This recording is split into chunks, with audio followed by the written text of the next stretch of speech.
Good afternoon, everyone, and welcome to this conversation. My name is Charles Tissou, and with Pierre-Alexandre Matteo, we are the Conversation of Art Basel Paris program. Yeah, we're the curators of Art Basel Paris program. We are incredibly honored to have a stellar panel composed of artists, curators, and fashion designers that will discuss the future of art and fashion collaboration. This panel has been realized in collaboration with System Magazine and will be moderated with Anna Viktoria Dzinic, System Magazine artist and special project creators. I will leave her the privilege of introducing the other panelists.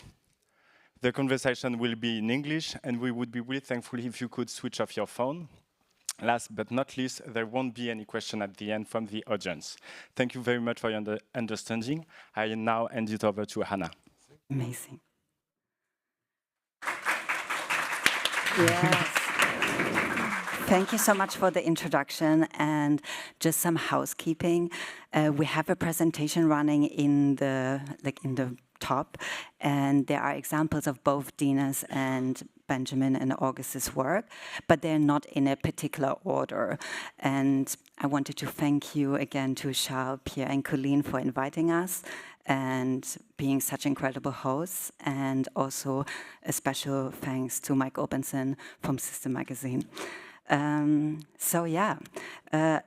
lines between fashion and art have always been quite blurred, and to such an extent that at this moment everyone is asking, is fashion taking over art?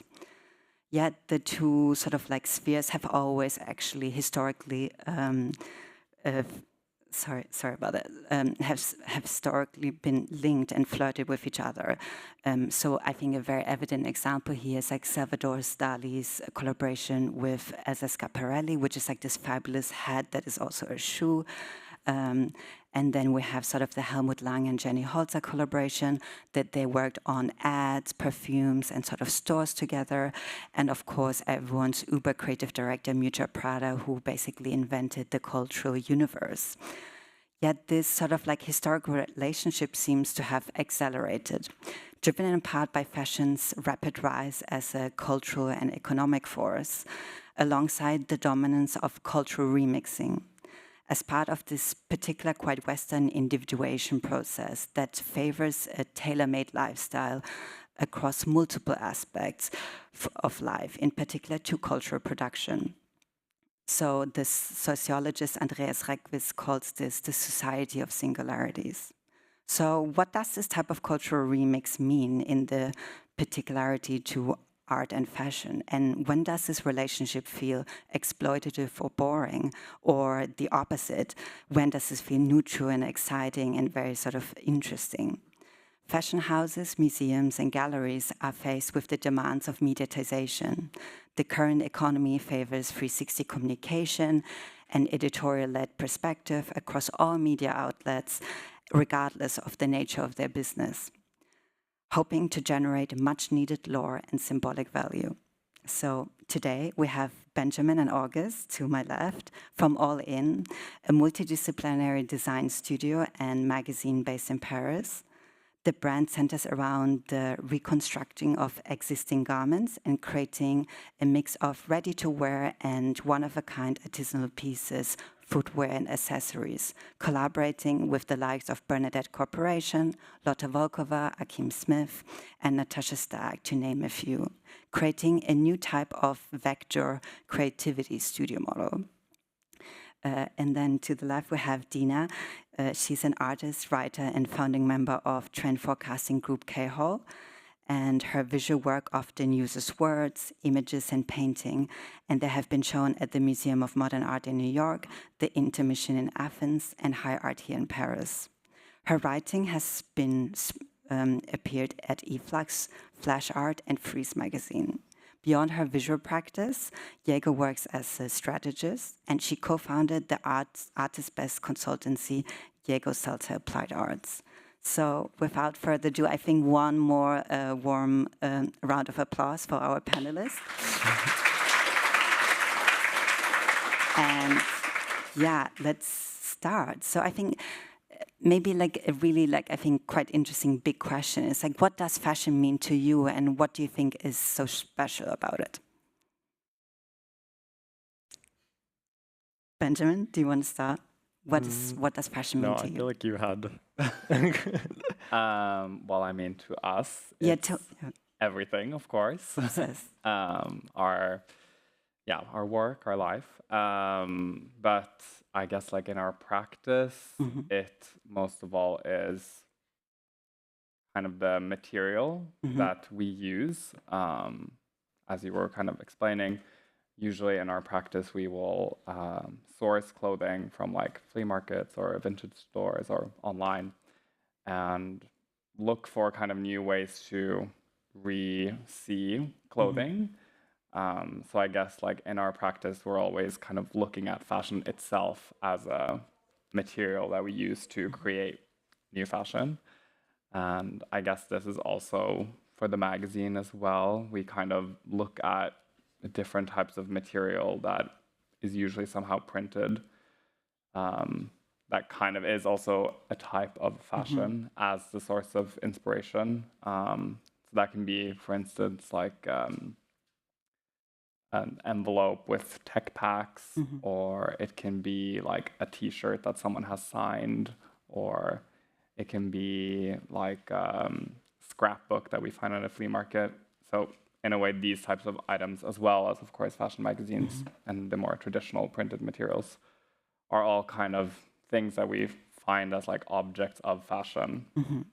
I guess another thing that we feel is maybe a constant for us about fashion is that it's about presenting an image through objects in a way, and kind of the failures at achieving that image that you're trying to present. Yeah, it's like a material language you have to use. Like there's no way around it. Yeah. And that's kind of, I guess, always like kind of endlessly inspiring to us. Yeah, I mean, I defer to you guys to define fashion as you're more closely handling it than I am. But from my perspective, it's so closely tied to both a moment in time and also like a temporality and also corporeality and embodiedness as well. So I feel like, fashion more so than clothing is like the presentation of signs and symbols in a very dense network of information and signaling. No, and I feel like that's such like sort of like a brilliant point also, I think, to see like how fashion also is perceived by others. So I think I'm kind of intrigued by like how actually maybe non-fashion designers would understand fashion, I think see it, because sometimes it can be quickly sort of dismissed as sort of like a Emily in Paris style mimicry or sort of like, but in terms of sort of like the way you have maybe collaborated on sort of like processes and sort of like you all kind of like used sort of different sort of like disciplines, I think with you two, I think merging both sort of like a magazine and a fashion house, that's kind of like still when people ask me, they're always like, okay, what does All In exactly do? And I think that's something quite like fruitful and sort of like interesting. So what does this sort of like process, like how come this process happened and sort of like what makes it so special and interesting to you? Yeah, I mean, All In started first as a magazine and then it developed into a fashion brand. I was working on the magazine more independently, and August had his own fashion brand. And we were working on a photo shoot for the magazine where we had been going for like the previous year to flea markets and collecting things, not really knowing what they were for. And then at the end of that year, kind of decided to make a photo shoot with those pieces. And instead of styling the pieces, we ended up recontextualizing them and actually combining them. So through that process, we kind of made like a mini collection. Then we showed it to a few people, and one of them, Mariam Nassirzadeh, invited us to have a show in her store and sell the pieces. So it was kind of like unintentionally sold. We didn't really know if we were going to commercialize it or not, because everything was, at that point, there was only one of them. And yeah, I guess then through, that process, we decided to continue with that practice.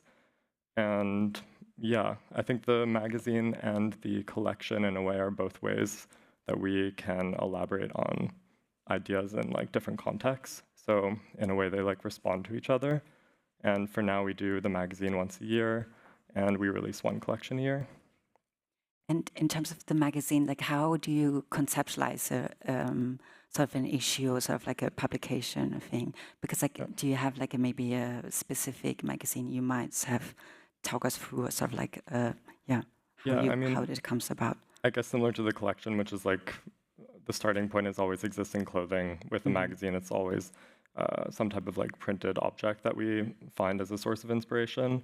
So, for instance, like 2 editions ago was the fast fashion issue, and we'd gone to an exhibition at the Yves Saint Laurent Museum, which was centered around his process.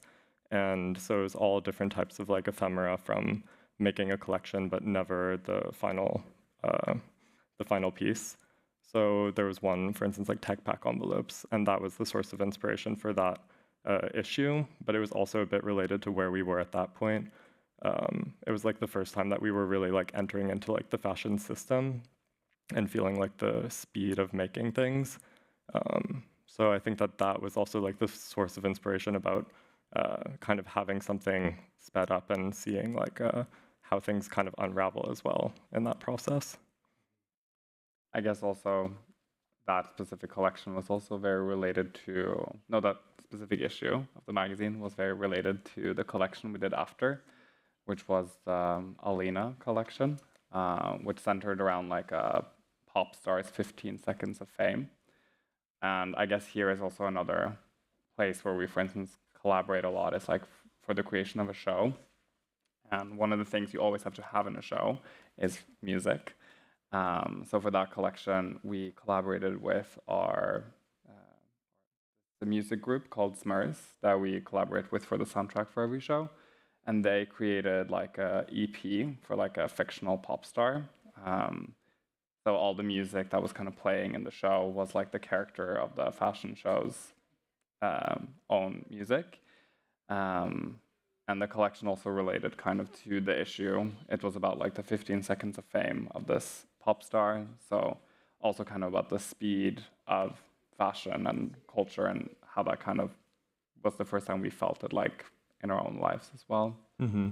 So I guess, the collection was like about her quick rise, but even quicker demise. So it was also, I guess, thought out in the sequence of like how the looks were presented on the runway, which was starting with her at like kind of her prime, and then from every look onward that it starts to disintegrate, and we started to incorporate more pieces, including like kind of like elements of like aging, like clothing that like would be like in an older woman's wardrobe as well, and that the clothing itself started to fall apart or sag. And then, the collaborators for that project, Smurs, actually ended up releasing the EP as Alina and performing shows as Alina, so extending kind of as well like this idea of the fake pop star into real life too. And I feel like this idea of like character making fits quite like sort of like potent and sort of like understanding how to insert it into different cultural production. I think, Dena, I feel like you kind of like similarly worked on sort of a multidisciplinary projects that kind of use similar sort of reference of like an archetype or sort of like a project. Like what has been sort of like your experience, and like do you have a project you can share that used a multidisciplinary approach? Yeah, I mean, first off, I think what you guys are doing is really interesting in that you're sort of starting from the image and addressing the circulation and the tempo of the way in which the pieces both function like on the runway and on social media and in print as well.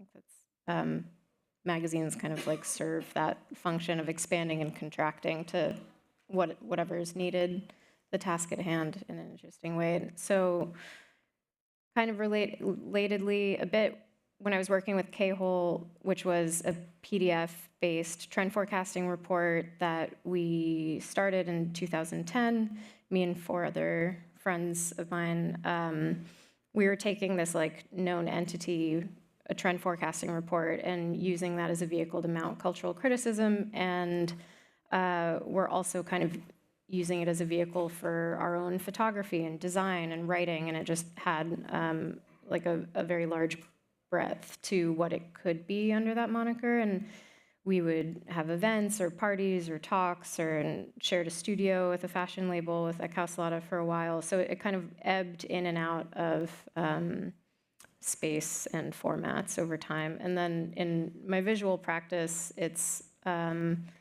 working. I have a way of working. I'm not a multidisciplinary artist, I wouldn't say. These are, paintings and sculptures and things like that. So I think the publication is a better example of that.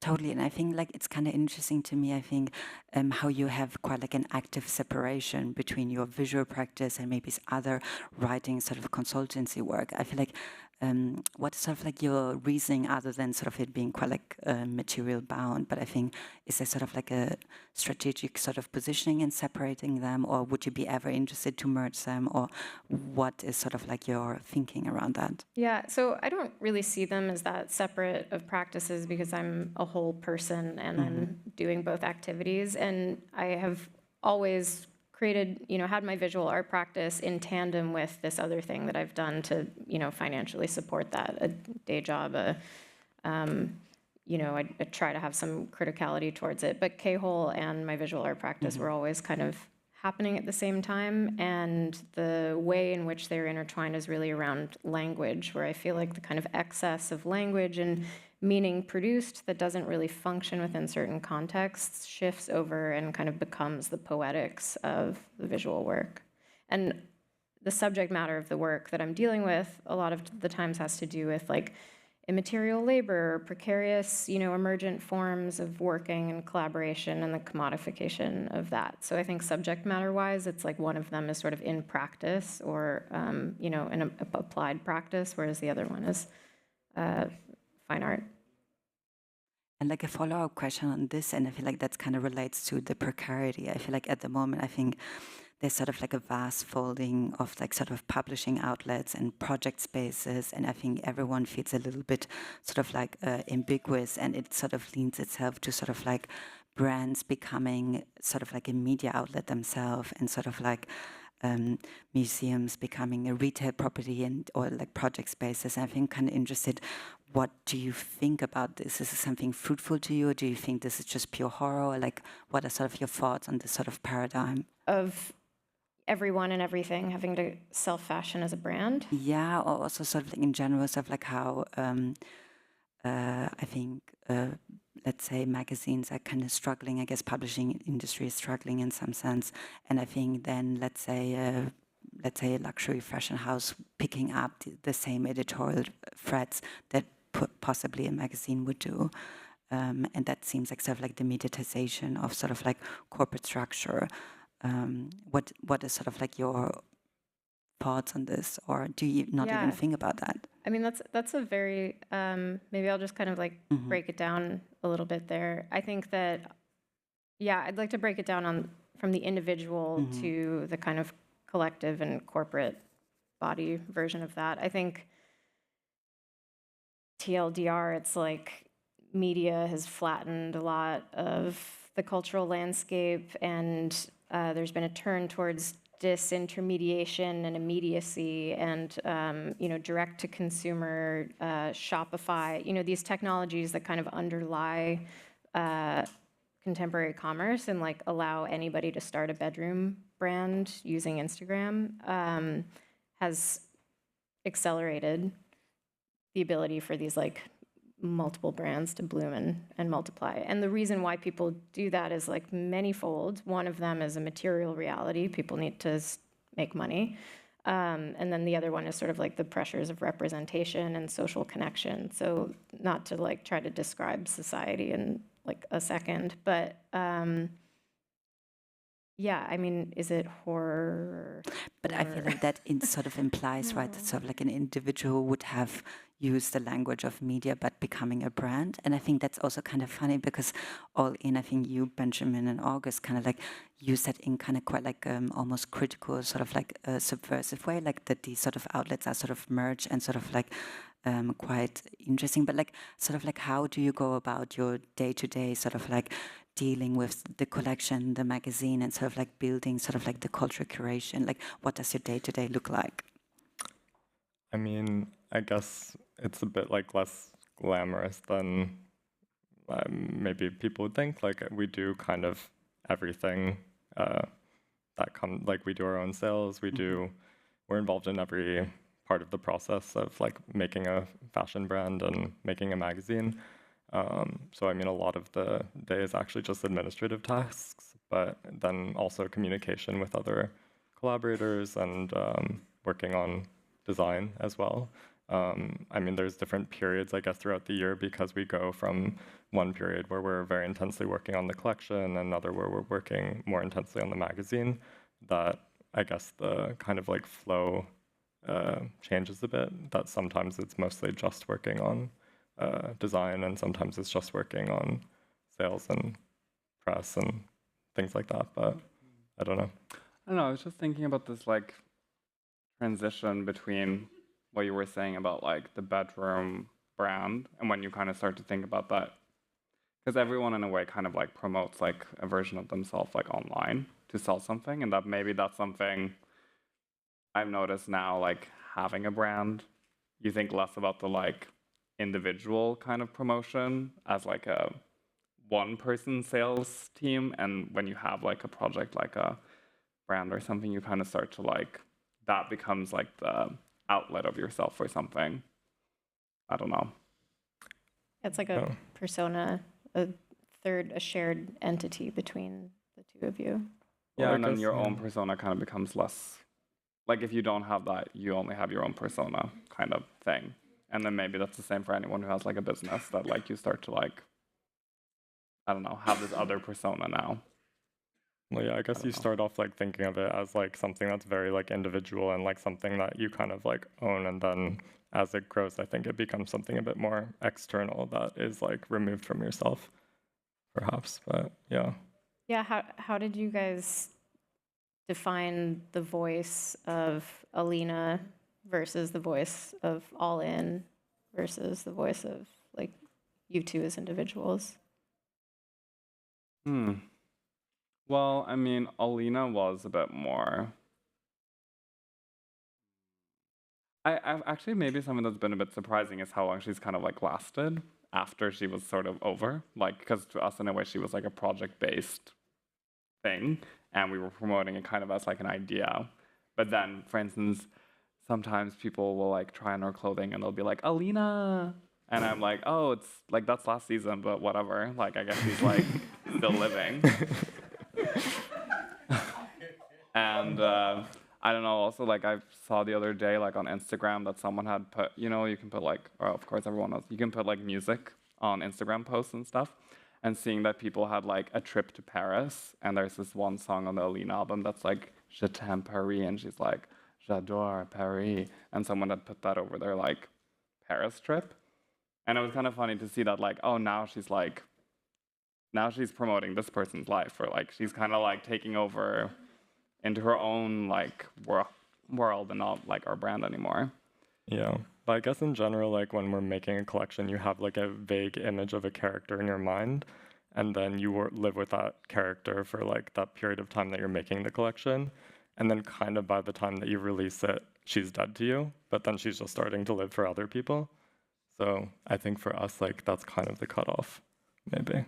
And also, I think it ties in quite a lot to fandom. I feel like this is sort of like building almost a sort of like this character that people can obsess over, can do their sort of like own sort of like subjectivity implied to it, and sort of like put the Alina sort of song. But like sort of like, how do you deal with fandom? I feel like, is this something that you actively sort of like look into? Sort of like, is this something that is kind of like of interest to you, or? I mean, it's not something we, I would say, think a lot about, but it's maybe something that's like changing a little bit, like as the brand, of course, kind of grows, that you start to realize that people are receiving what you create. And like, I don't know, I remember when we first saw people do like TikTok reviews of our collections, that it was very weird to like, I don't know, suddenly see that people are going to actually react to this thing, because you're kind of just in it and not realizing that it's going to be perceived in a way. Or I guess we don't plan for a way that it's supposed to be received. We just kind of create something that we think is an interesting suggestion, and then you see what unravels after. Yeah, but I guess fandom is a bit inspiring in the sense that like, I feel like with our clothing and I guess the magazine, that we're interested in this idea of like the kind of failure at achieving something. And I guess like fandom is like one way that you see that as well, that like you present something and other people misinterpret it. And I think that, yeah. Yeah, also like the collection we did before Alina was like the debutante collection, and it was kind of inspired by when teenagers learn about like kind of cultures for the first time, and you'll learn about it through this kind of like random washed out version of something. Like I feel like the first time I kind of like got into like punk aesthetic was through Pink, which is like not punk at all, but it's because I don't know punk, so this is the first time I'm seeing it. And also Lady Gaga was the most like avant-garde thing I've ever seen. So to you, that's what that is. And of course, that's kind of what you do also through like creating anything. Like maybe someone will kind of discover an aesthetic or like a brand through All In. And then, I don't know, that will be kind of their point of reference of what that type of culture is, because they haven't seen like deconstructed clothing before or whatever. Dena, what is your take on fandom? Especially, I feel like the idea of like having to build this for, I think right now, I think most like almost like institutions or brands, I think like kind of actively engage with how to build like user-generated sort of like strategies, how to imply a type of sort of like a fandom or sort of like a type of cult or sort of like a tribe. I think it's often described as sort of like groups, I think, that are really sort of like fawned over. Sort of like, is there observations you have made that kind of connect to fandom? I think the most direct experience that I've had with that was that I was working with my friend Trevor McFedries on Lil Michaela, who's a CGI influencer. And not to like get too deep into that, but she had like millions of people following her, and it was this kind of like meta fiction that was playing out on social media, and the kind of scrim between whether or not mostly these teenagers believed or didn't believe. It was this kind of like what's the word, like WWE style fictionality there. Anyway, and it was just really strange to try to like pinpoint where truth existed in that narrative and like what was performance and what wasn't. And then I had another experience where I was working as a consultant on something, and one of the people from BTS had like tweeted about it, and it just got insane. And I think that I don't understand the contours of like directionality and movement of fandoms, but it's like so powerful and beyond the scope of my like pea-sized brain. So I find it really interesting, and it's just like force and a kind of like collective choreography around a central wild. And I guess like the moment like a collaboration feels sort of like quite like fruitful is when two fandoms meet, I would say. I feel like when you say like I'm a massive Bernadette Corporation fan, and then you see sort of like Supreme, and I feel like when they like merge, I feel like it feels quite like a sort of like quite like interesting sort of collaboration, because like these two forces were quite similar but maybe not attached. And I feel like what are sort of like good sort of like collaborations you've observed, or like things you find quite boring or not as interesting in terms of like fashion and art? Can we back up and talk about your comment about Bernadette Corporation Supreme being fandoms? For sure. Yeah, together, for sure. I'm not sure that I really understand. I find like quite Bernadette Corporation, and I think fandom also quite like often connects itself to sort of like a broader cultural sort of like context, sort of like in the sense of like it needs to have a publication, like mediatization feels quite like crucial to fandom, which I think Bernadette Corporation has been quite good at. And same with Supreme, I feel like the idea like the collectibility, the sort of like sort of like the drops, the media structure fits quite sort of like connected to an intense fandom. It's not like it's the leading up to something, it's the drop of something, or sort of like it's a new magazine, it's like a new sort of like a group show, or like a new space or a new book, and these feel quite like sort of like broad. And I feel like in that sense, that's quite intense fandom to me, that is quite connected to media.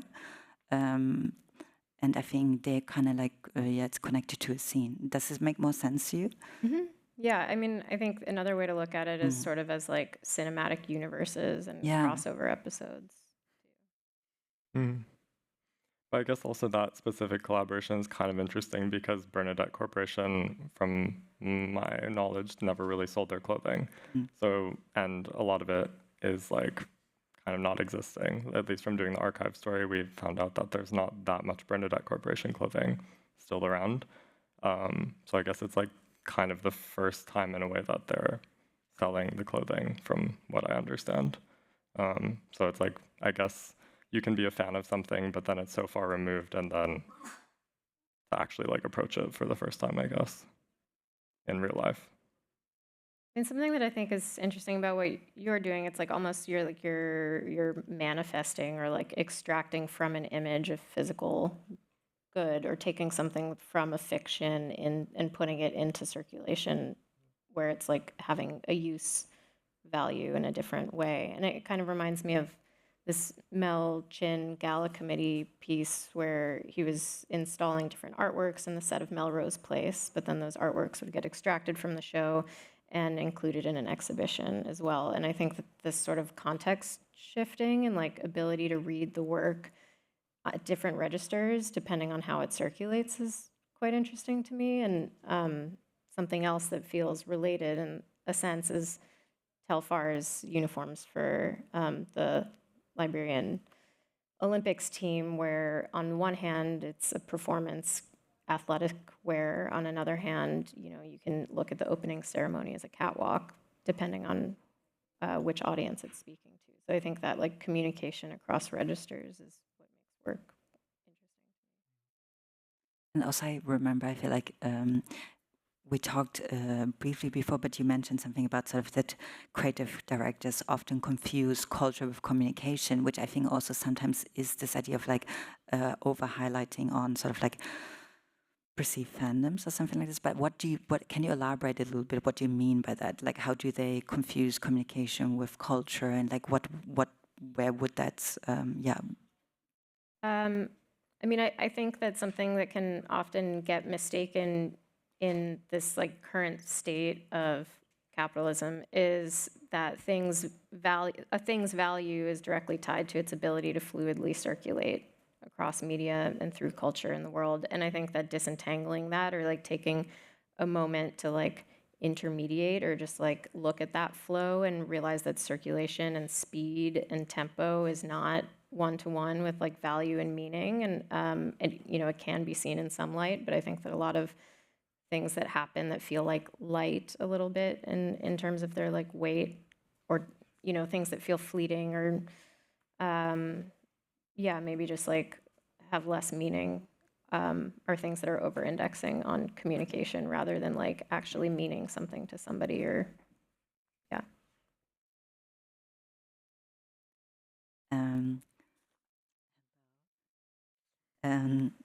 Sorry about this. So in terms of like, I kind of like would like to sort of also like, Dena, in terms of like, do you think art can survive without expanding into other fields? And I think that's something also like what you just sort of like explained, that kind of touches on sort of similar sort of things as it's the necessity of surviving that would lead to sort of like reaching out or making it broader. And do you think, yeah, art can sort of like survive without the expansion into other fields such as art, architecture, designing objects? I think that the context of having this talk in Art Basel is a clear answer, that art is doing just fine. Artists, on the other hand, I think are having a tough time out there. So I think it's a really big question, but it's 2024 and it feels like a fundamentally human mode of expression. So I think. And sort of like, August and Benjamin, do you think fashion can survive without the scene? Because I'm kind of intrigued the way I think sort of like luxury fashion houses tend to sort of like take away most cultural production or expand onto it extremely. Sort of either it's a focus on the product or it's a focus on sort of storytelling on things. Like, what is sort of like your impression on this, or sort of like what do you think about this? And is this something you find interesting or like you don't think about? Well, I mean, I guess fashion heavily depends on like people desiring something, and there needs to be a certain large amount of people that desire it, which I guess can be quite different from like art. Like people can be interested in looking at it, but at the end of the day, maybe only one person needs to want to buy it. So in that sense, I guess like fashion like relies on kind of a larger scale of people being interested in it. But I don't know, maybe also this idea of a scene, I'm not sure, but maybe that also feels a bit more like a new thing for fashion brands to kind of grow. Like I feel like maybe in the past it was kind of more like something at the top that was kind of trickled down, and now for at least a new fashion brand to emerge, you kind of need to connect to a culture that and kind of do that correctly, I guess, somehow. And this sort of like connecting to culture, what is sort of like I think a way you see this in the future, Dena, for example, leading on art and fashion, how do they connect, for example, to culture in a way that you find quite interesting? I mean, I think I live in New York, and some of the most interesting things happening around me aren't necessarily art centric. They're kind of like art adjacent in a way. And I'm thinking about, you know, stores like Cafe Forgot or like Montez Press Radio, these things that have either, or magazines, like things that have more of a kind of fluid social layer and more of a conversation on an ongoing way. And I kind of wonder, like, I think that myself and my friends, we're all still making art regardless, but I think that, yeah, it doesn't feel as like vital sometimes, like a gallery. But that said, I think that there's like art spaces that are cropping up all the time, and maybe I'm just getting old. Yeah. Yeah, so art and fashion. I think that people, especially during COVID too, have kind of like, they were like retreating, stuck in home, trying to figure out a way to connect with the world. And, you know, fashion being a very embodied practice seemed like a natural step for a lot of people. And in terms of sort of like your practice and sort of like as an artist, how would you ever consider doing a collaboration with a brand? And is there something you find this idea also, I think now would love to sort of this idea of like selling out, right? I think like, is this something still that is sort of like relevant, or sort of like, do we even talk about this still in terms of sort of like economic sort of like precarities that potential artists have? And I feel like not necessarily you now, but I feel like, yeah, the sellout problem and stuff like this idea to keep it separate is only valid in order to maintain value. So I think I'm kind of interested, would this be ever anything you, like, I feel like would suggest or disregard from an artist doing? I think that in order to sell out, there has to be an out to go to, and it feels like that is less of a concern these days, because I think also this narrative around selling out comes from a fairly privileged position, where I think that the material conditions and reality of what people need to do is like very valid. You know, if you have a family or a life or just anything, you know, I just kind of question the motives behind that thread. And I have not really felt the pressure of that. Like, I graduated into the recession. Younger people are graduating into a much crazier world and mess. So I think that facing those situations head on and like finding ways to retain one's subjectivity and like love and social connection and collaboration within that is like, I think, a very valiant project. And then in terms of working with the fashion brand, I do work with fashion clients often, mostly from a strategy perspective, helping them, you know, craft language or narrative around what it is that they're doing. And I'm always open for business. And in terms of sort of like, what are sort of like key takeaways you had when working with fashion clients on sort of like cultural strategy, or sort of like what has been sort of like the key observations you made, and what I feel like you feel they might do right or wrong? I find that what they usually need is a therapist, and I think that oftentimes that's the role that I find myself in. And I feel like, I guess sometimes it's also like a echo chamber of sort of like reaffirming their already set belief. I think that sometimes also, have you I think that noticed it's, to take the, the cobbler can't make their own shoes or something. I think that it's really hard to articulate what it is that you're doing from within the project, especially if you're not doing it with a collaborator. Like, I feel like the sort of back and forth and the friction of negotiation and the sort of constant restating one's terms becomes a very like fruitful thing between collaborations. But if you don't have that, if there's like a singular designer or something, figuring out where you stand is really only something that can be discovered through bumping into other people, things, ideas. So, August and Benjamin, you kind of just recently showed a new runway show, which also I feel like talk us through sort of like the process of when shows happen, because I feel they feel quite more like art shows. All of a sudden they pop up, they might not pop up, and then also like what is sort of like the narrative? Like maybe was there a character again? Do you mind elaborating on this? Yeah, so the last collection was called Uptown Girl, and it was inspired first by watching Working Girl. We were inspired by Tess McGill, who comes from Staten Island and comes to New York and tries to work her way to the top, and basically ends up impersonating her boss from the Upper East Side. So we were kind of inspired by that idea of like someone impersonating someone from a different background, and kind of always retaining sort of an element of like who she was as well, that there's a failure at achieving that image as well.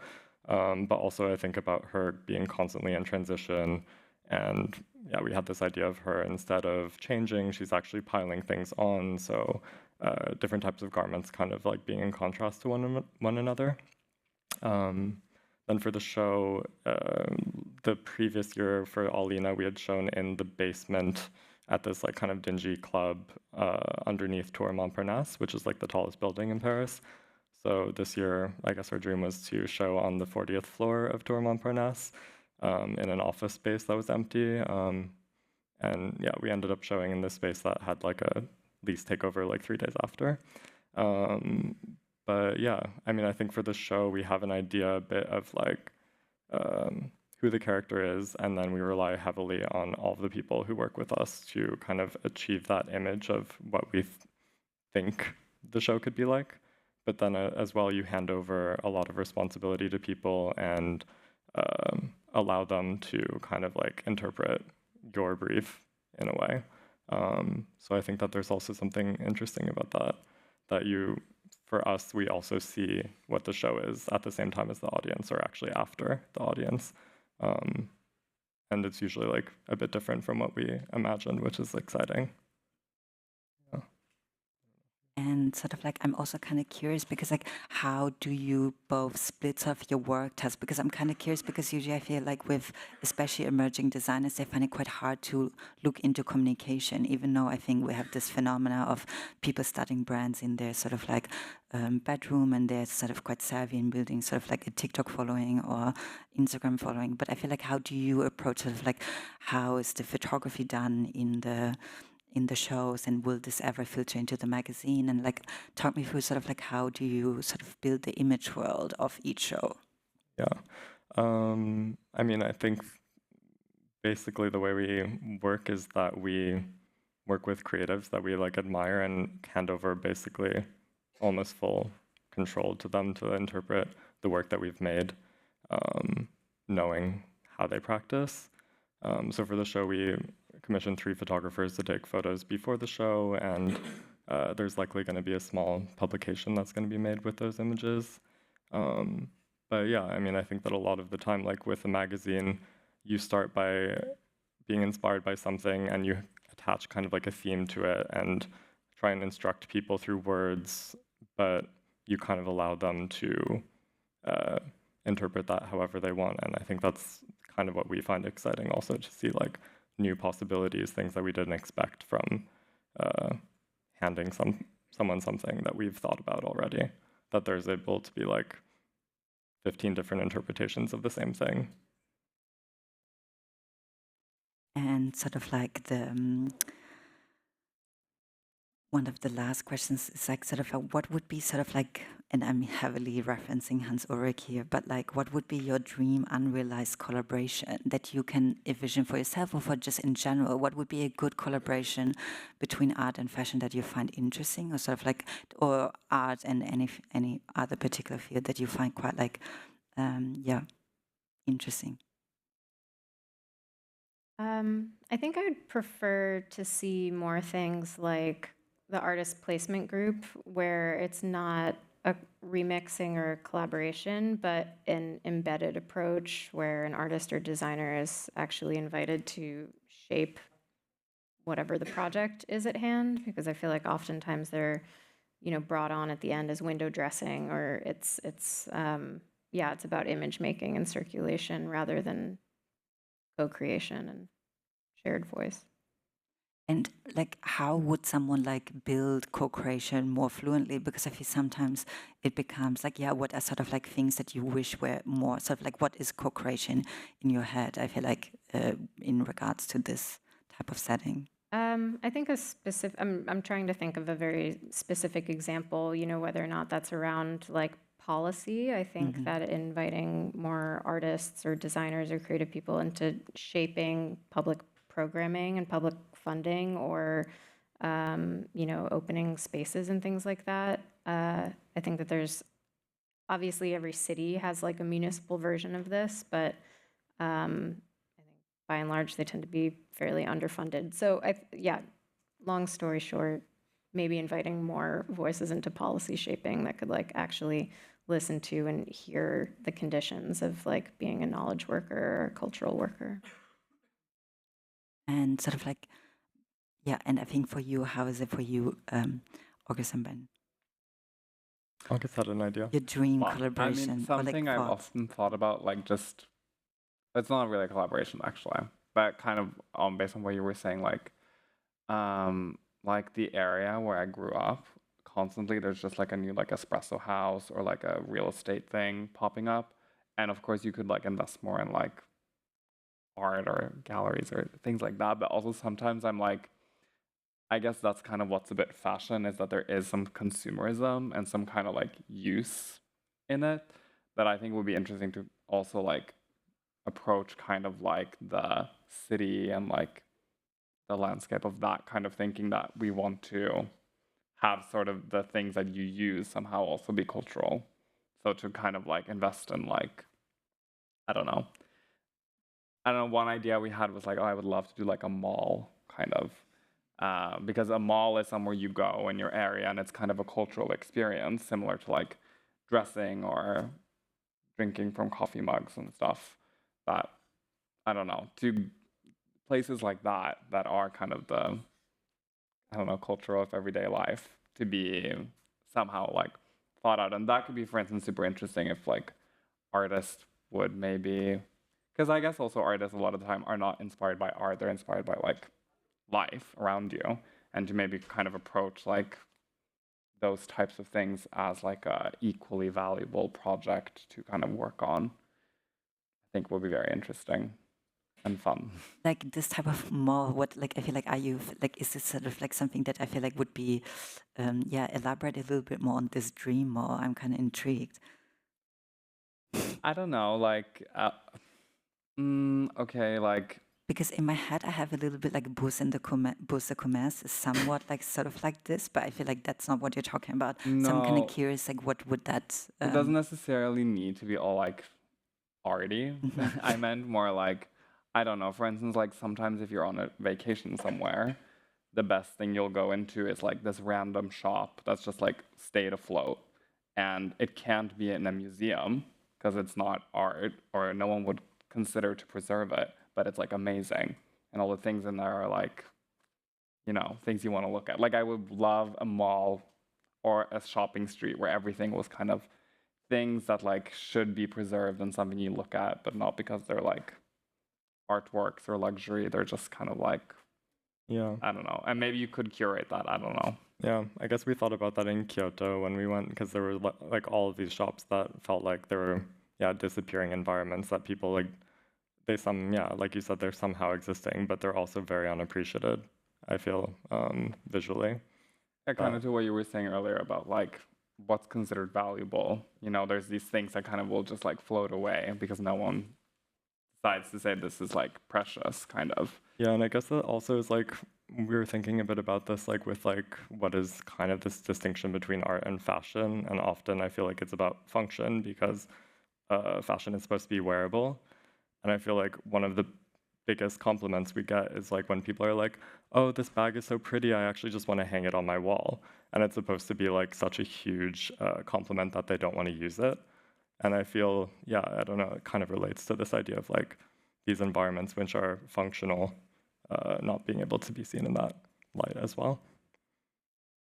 Yeah, what you're saying about the mall and Kyoto kind of reminds me of in New York City, the artist Kiki Kogelnik's husband had owned a bunch of restaurants, NoHo Star, Keen's, Elephant and Castle, and you can really see her artistry through all of these different spaces. And like on the one hand, Keen's in New York is a historic steakhouse and is like a, hermetically sealed piece of history. But then there was a bunch of like Memphis design at the Hostess station at NoHo Star. And I feel like that having like this artist's practice and like bleed through into physical space and deal with architecture and restaurant design and sort of the social milieu of restaurants, like makes those spaces some of my favorite ones in the city.